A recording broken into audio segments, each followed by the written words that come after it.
Exceptional branding is in the details. In the digital age, it's becoming increasingly important to connect emotionally with our audiences and consumers and help them build a culture of belonging by entertaining, elevating, and educating them. As a brand advisor, my passion will remain to identify and work with the best. Special thank you to the exceptional podcast studio Content HQ in Miami and to my guest today, Tony Kasandrinos, a valuable strategic partner for over 3 years in various projects, and the founder of one of the most exquisite olive oil brands. We will talk about it more. Welcome, Tony. Thank you for having me. My pleasure. And yesterday we had such a fabulous event, such a nice turnout. It was an exclusive crowd, invite-only event, put together with an exceptional restaurant, Greek restaurant, and thank you so much for your generosity, a Santorini restaurant in Georgios. And the title of our event was the Olive Hour Santorini After Dark. I would love to hear your impression of this event and the takeaway. I mean, it was amazing. Like the people, the ambiance, the food, it really felt like being back in Greece. You know, I felt like we were actually transported over there. It was just amazing. Yorgos was more than gracious, and it was just a great evening. I would say always feedback is important. And if guests are happy, if our clients are happy, that's all that matters. And I was so pleasantly surprised by the amount of texts I received last night and this morning. And this gives me the understanding that when you pour your heart into a project, an event, and when you have high quality product, people respond to it. It's about entertaining all senses. So now going back to Kasandrinos, you are actually the person who educated me for the very first time about the importance of picking the olives by hand. So I would love for you to share with our audiences what makes Kasandrinos so unique as an olive oil brand. Yeah, I mean, first and foremost, it's organic. It comes from trees that have been around for hundreds of years. Most of our trees are quite old. They're about the size of cars, some of them. So it's not industrial farming. We hand pick everything. We don't use fertilizers or pesticides. They get a little bit of water and that's it. So they're really treated with care. It's not like a lot of olive farms. They have tractors and machinery basically driving over these trees and shaking them, and all the olives fall out. But unfortunately, a lot of bad things come from that for the environment and for the trees themselves. But the actual olive oil, you know, it's high in polyphenols, but what really sets it apart is the freshness. We bring it over here to the U.S. and it's sent directly to the consumer instead of going through the whole distribution process where it sits on a store shelf or in the warehouse. You know, we're harvesting it, pressing it, and then bringing it right to the U.S. Health is wealth, and I believe we are becoming increasingly educated right now across all digital platforms. We have so many amazing doctors and scientists talking about the benefits of olive oil. However, it's important to have access and consume the right quality. And people like Brian Johnson, for instance, I love the way he thinks. He's a big advocate of consuming olive oil on an empty stomach in the morning.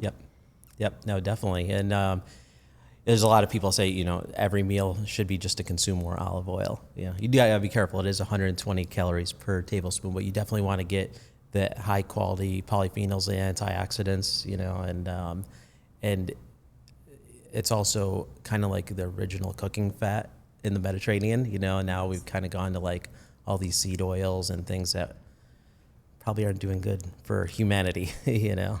I fell in love with olive oil as a child. Growing up in a communist country, we didn't have any of those fancy hair care treatments. And I remember my mother and grandmother, I always had very long hair, preparing a combination of yolk and olive oil, heat it up and put it on my hair. And they say, this is what will make my hair strong and beautiful. Maybe that worked because no extensions here. But let's talk a bit about how olive oil can be utilized in the future to also create amazing beauty brands, whether we talk about skincare or hair care products. Yeah, I mean, we've got a lot of customers and family members that use olive oil on their skin, on their face. They use it to remove makeup. They use it on their hair. And I'm always going to err on the side of I would rather use a natural, real ingredient whether it's tallow or olive oil or coconut oil. But yeah, so we're definitely looking at doing any future products with olive oil in it. And if you are using olive oil, you really want to get the highest quality, and you definitely want to get organic, because if it's not organic, you know, any pesticides that might be sprayed on those olives could end up in the oil. It's amazing. So. I eat popcorn with olive oil. Many years ago, when I had the opportunity to work with the amazing Norma Kamali, the fashion designer, she was selling at her store, even though she focuses solely on fashion, a couple of olive oil brands, and she specifically trained and educated a consumer to consume them with popcorn. She said, this is how you can really taste it. And ever since, I never ate popcorn with butter. Share with us, how do you feel if popcorn really enhances, or is just something that it's easy to present to customer to taste the quality of the olive oil? It's really good because the popcorn itself doesn't have much taste to it, so it really soaks in the olive oil. You know, it's kind of like with a bland bread, you know, but it's I mean, we put it on like everything, but definitely popcorn it's a good combination. And also, you baptize babies in Greece. We do. With olive oil. Oh, we do. And in America. At the Greek churches in America. And we use it like we see even stars like Jennifer Lopez, for instance. Her entire line is made of olive oil. So clearly the benefits are there. I also am a firm believer that you can heat up a bit of olive oil and put it straight on your skin. It's probably even better than any artificial ingredients you can put on your skin. Definitely makes the baby slippery, though. I remember the first time I baptized my niece, and we had her lubed up in olive oil. You have an incredible child. I mean, he's just, I always tell you, you should let him model. And now, Tony, talking about your business, you have a family-owned business. Yes. And you have 3 incredible women that are supporting you, not only personally, your personal growth, but also professionally. Unfortunately, I lost my mother a few years ago. But even more importantly, considering Mother's Day is tomorrow. Yes.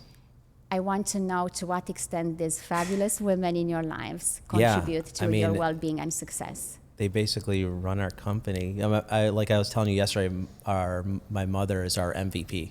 Like, she's in charge of our customer service, and I couldn't ask for a better person to do that job, because that is, in my opinion, outside of having the product, the most important thing is taking care of the customers. And she'll get on the phone with our customers and have an hour-long conversation with them, and you know. But she's also at the front lines if there's ever any issues or any things we can make better. Like, she's that first line of defense. So she's really the rock star of our company. And then my sister is like my best friend, my business partner.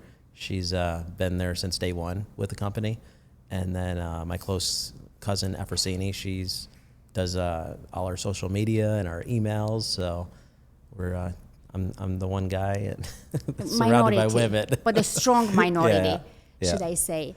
Now, Tony, what separates, I believe, your brand from others, you understand digital platforms very well, but you even capitalized early on on building a very well-structured email list. Yes. I know it's about 300,000 people. Yep. And you have a subscription model. Share with us a few tips for beauty brands. How can they leverage, how can they build this type of extensive email lists, and how they can continue to grow via subscription models or anything you find? Yeah, well, the first thing that I think a lot of entrepreneurs need to recognize from the beginning is every single one of those emails is a human. You know, I think a lot of times as our email lists grow and grow and grow, we kind of lose sight of, I'm just going to send an email out to all of these people. So you do have to realize each one of those is a human, and when I'm reaching out to them, what is the messaging I'm getting out to them?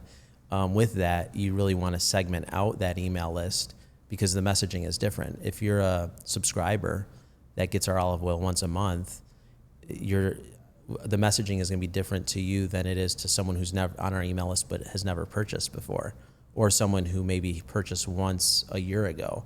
So you do really need, as an entrepreneur, to know that your email list isn't just a bunch of emails. Those are individual people, and they're all very different.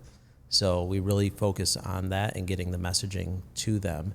And then as far as building the list, and I want to add SMS as well, because that's something we probably should have started sooner. But you know, the SMS list is very important as well. But for growing it, there's quite a few different strategies. Obviously, anybody that goes on your website, you want to give them a reason to opt in, whether that's a discount or a coupon or some sort of digital information. We also do a lot of giveaways with influencers. So we'll like give away olive oil. So we build our list that way. But yeah, there's quite a few different ways you can do it. And because we live in a society where vanity metrics prevail, and everybody says it's a numbers game. But if you don't personalize and humanize the approach, if you don't make your audiences and consumers feel special, they can very easily go to a different brand. Very easily, definitely. So really taking this 360-degree approach and care, the empathy for your customers, building a relationship that is long-lasting, not just temporary. Now, talking about relationship building, we also had an exceptional experience today. It was amazing. We visited the Dolce & Gabbana residences, and the relationship started many years ago for me when I worked for the brand, so it was just an easy interaction and reconnecting with the current team. It's something exceptional. First of all, it's going to be the tallest building in Miami and the most exceptional by all standards. What was your impression, having also the 3D experience? I was blown away by it. It was really an amazing experience. I've never seen anything like that in a building. So it was, I kind of like think of it as like Kasandrinos Olive Oil of a building. It's just like, but it was a really high quality, like everything about it was amazing. I don't want to know if we're going to give too many details, but the whole stone base reminded me a lot of Greece or Italy or Europe. And it's the experience. I would say the reason I refer to it, from the moment we entered the gallery, we're being offered coffee, cappuccino, in the Dolce & Gabbana cups, and we sat in a lounge that was mimicking how the lounge will look itself in the building.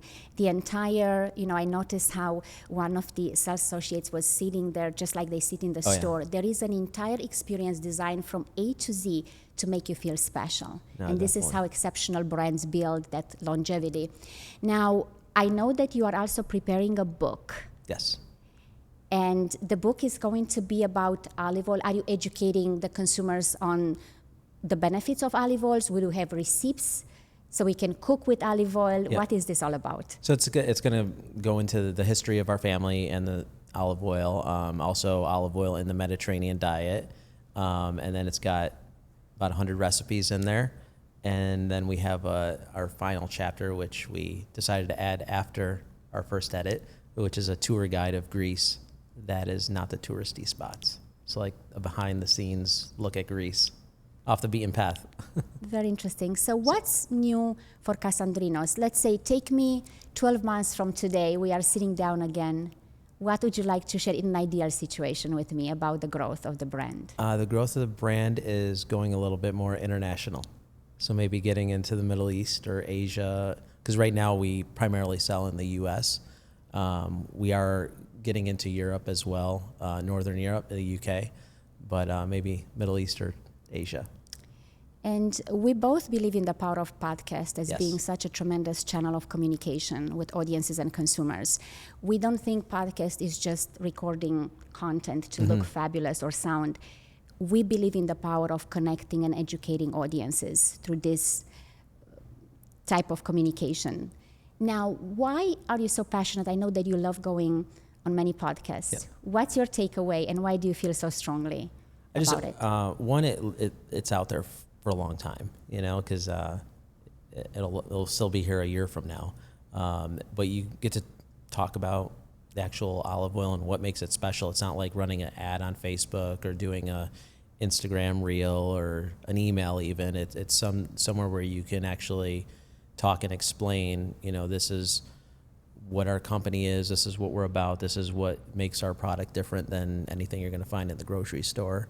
Even talking about my mom. Like, it's kind of hard to really do that on other media platforms. So it's just really been good for us in the past. The first real aha moment I had with influencers or podcasts was a podcast I was on, and we sold a lot of olive oil. It was about food, but we sold a lot of olive oil off of that podcast, and there's podcasts I did 4 or 5 years ago that will still get orders from that podcast. So it's a really good thing to do, and it has like a kind of evergreen, lifelong impact. Edutainment, as they call it, Yeah. education and entertainment, and also just repurposing the content from That like too, large content yes. to short format. And as you say, it doesn't die. It's still Yep. on YouTube. The information is still relevant. So before we wrap up, I would love to taste your amazing olive oil. I taste it every day anyway, but let's just have a shot and celebrate what's to come. This is the early harvest oil, so it's got some extra polyphenols in it. Here it is to many more events coming our way. Cheers. Cheers. They say oppa Opa, in Greece, right? Riyamas. Just divine. Thank you. You're welcome.